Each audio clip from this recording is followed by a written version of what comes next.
नमस्कार दोस्तों, स्वागत आप सभी का आपके अपनी यूट्यूब चैनल ऑनलाइन शिविर डीके में। और आज हम देखने वाले हैं सीटेट ऑनलाइन एग्जाम जनवरी 2023 के लिए एनालिसिस बेस्ड ईवीएस के टॉप 30 महत्वपूर्ण प्रश्न।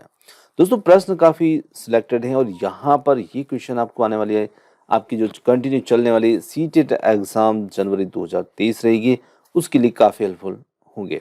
तो आइए बढ़ते हैं प्रश्नों की ओर और देखते हैं आज के हमारे प्रश्न। और सबसे पहले जान लेते हैं कि आज के हमारे प्रश्न जो रहेंगे वो किन टॉपिक पर यहाँ पर आधारित रहेंगे। तो देखिए यहाँ पर आज के मेरे पर्यावरण के जो टॉपिक रहेंगे वो जिन पर हमारे क्वेश्चन बेस्ड हैं, जिसमें सतत विकास पर आधारित प्रश्न देखने को मिलेंगे, हमारे पर्यावरण के संसाधनों से संबंधित प्रश्न हैं और कुछ महत्वपूर्ण वनस्पति से संबंधित हैं, पर्यावरण संरक्षण से संबंधित हैं, खाद्य श्रृंखला और स्वस्थाने परिस्थाने और जैव विविधता, इन टॉपिक पर प्रश्न जो हैं वो आपको देखने को मिलने वाले हैं।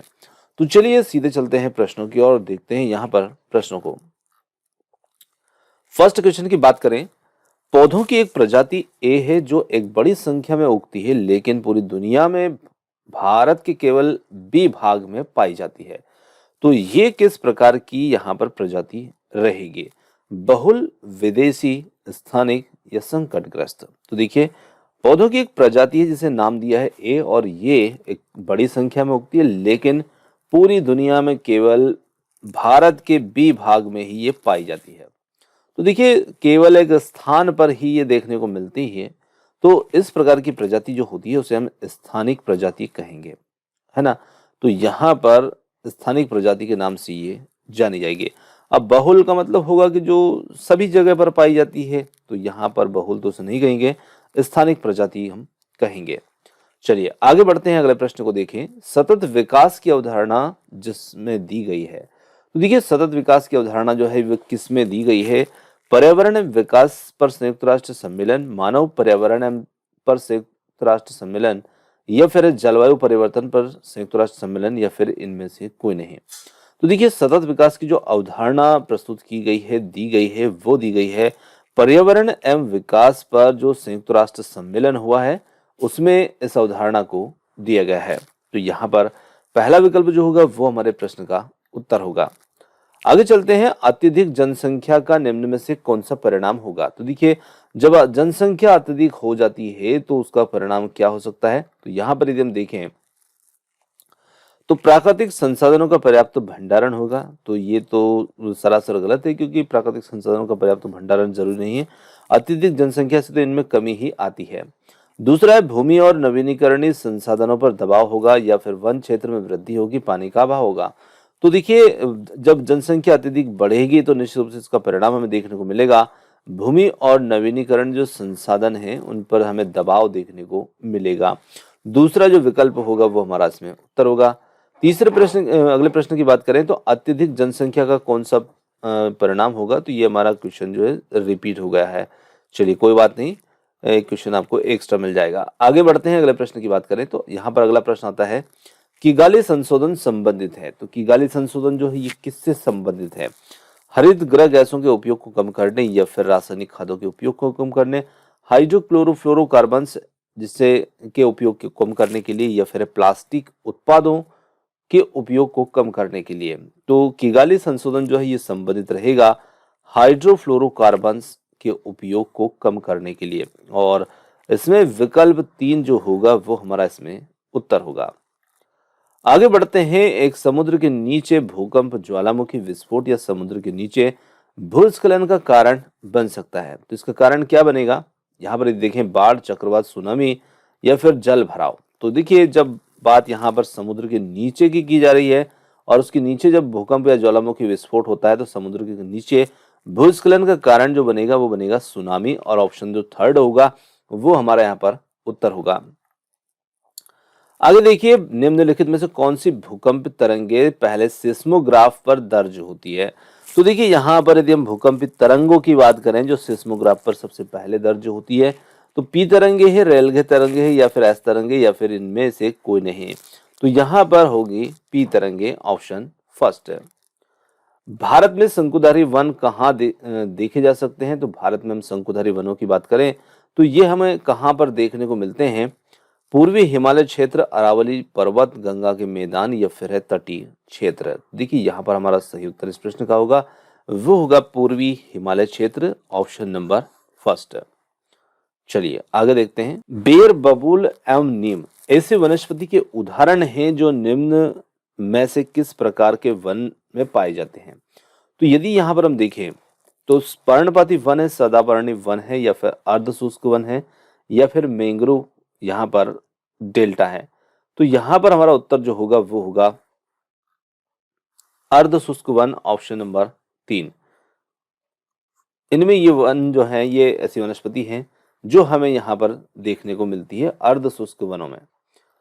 अगला प्रश्न आता है, अम्ल वर्षा में पाए जाने वाले दो प्रमुख मुख्य अम्ल कौन से हैं। तो देखिए अम्लीय वर्षा जो होती है वो होती है सल्फर डाइऑक्साइड और नाइट्रिक ऑक्साइड के कारण से।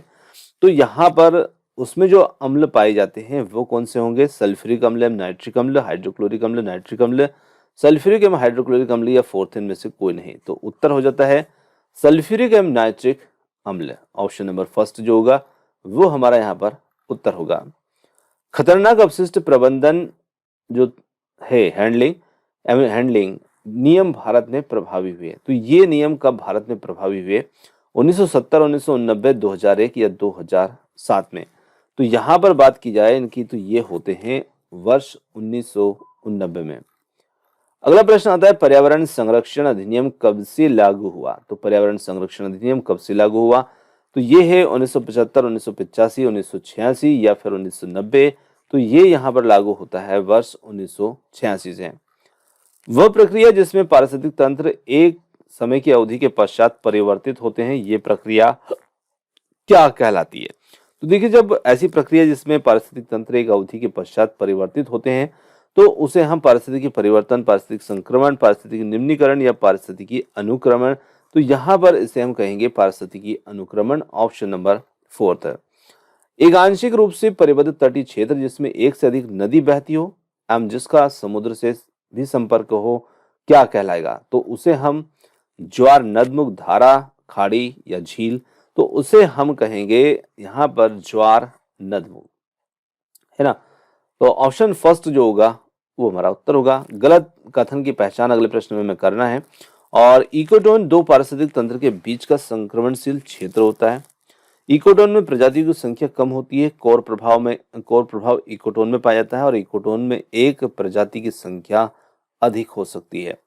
तो देखिए इकोटोन में प्रजातियों की संख्या कम होती है, ये यहाँ पर गलत कथन है, क्योंकि इकोटोन जो होता है जहाँ पर दो पारिस्थितिक तंत्र होते हैं, जैसे एक पारिस्थितिक तंत्र ये है और दूसरा पारिस्थितिक तंत्र ये है, तो इनके बीच का जहाँ पर दोनों पारिस्थितिक तंत्र आपस में एक दूसरे से मिल रहे हैं, तो दो अलग अलग पारिस्थितिक तंत्र के यहाँ पर मिलने से एक संक्रमणशील क्षेत्र बनता है और यहाँ पर जो प्रजाति की संख्या होती है वो ज्यादा देखने को मिलती है, ना कि कम देखने को मिलती है।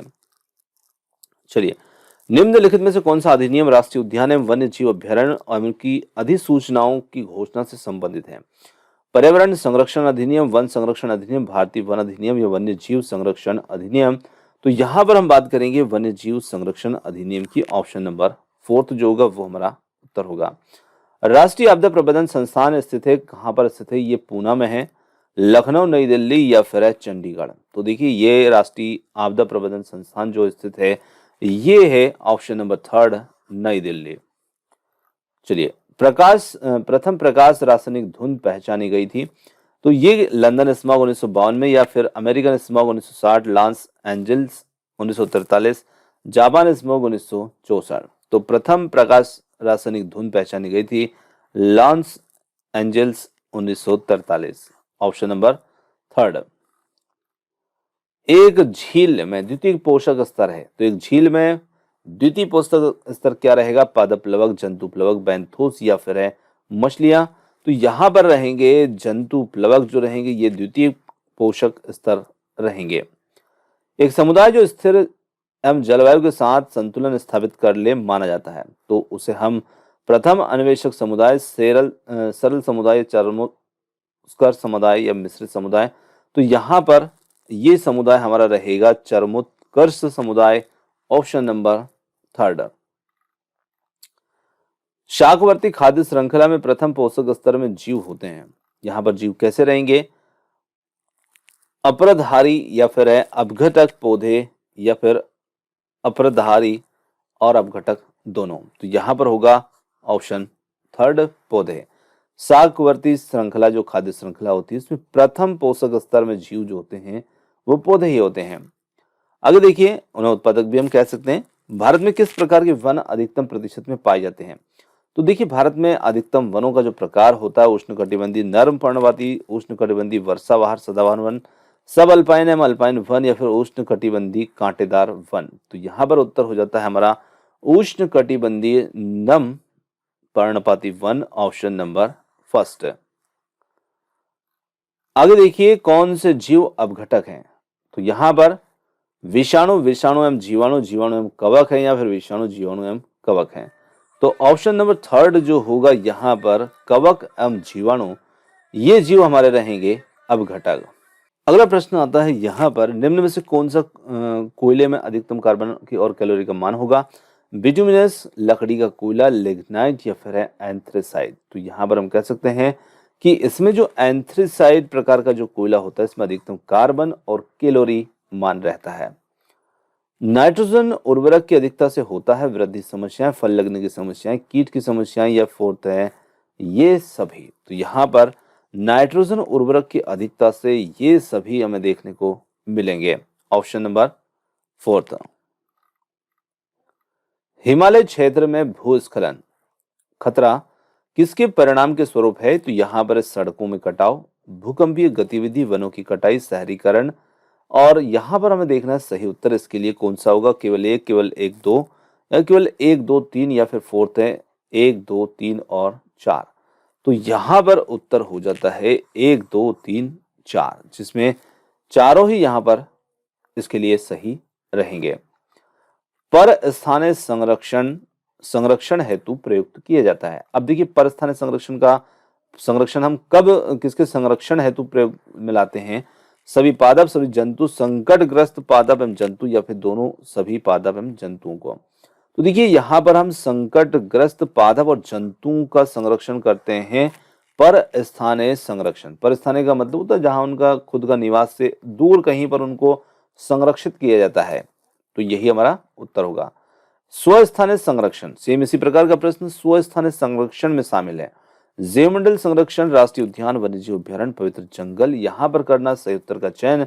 और इसमें एक, दो है, एक, दो, तीन है, तीन, दो, तीन, चार है, या फिर एक, दो, तीन, चार है। तो यहाँ पर सही उत्तर इस प्रश्न के लिए होगा वो होगा ऑप्शन नंबर फोर्थ, जिसमें एक, दो, तीन, चार हमारा उत्तर होगा। बीज बचाओ आंदोलन कहाँ प्रारंभ हुआ था? तो हिमालय तलहटी, पूर्वी घाट, सुंदरवन, उत्तर प्रदेश के मैदानी क्षेत्र। तो उत्तर हो जाता है ऑप्शन नंबर फर्स्ट, हिमालय तलहटी। खनन के पश्चात उसी भूमि की मूल अवस्था में या उससे भी बेहतर अवस्था की ओर लौट जाने की प्रक्रिया क्या कहलाती है?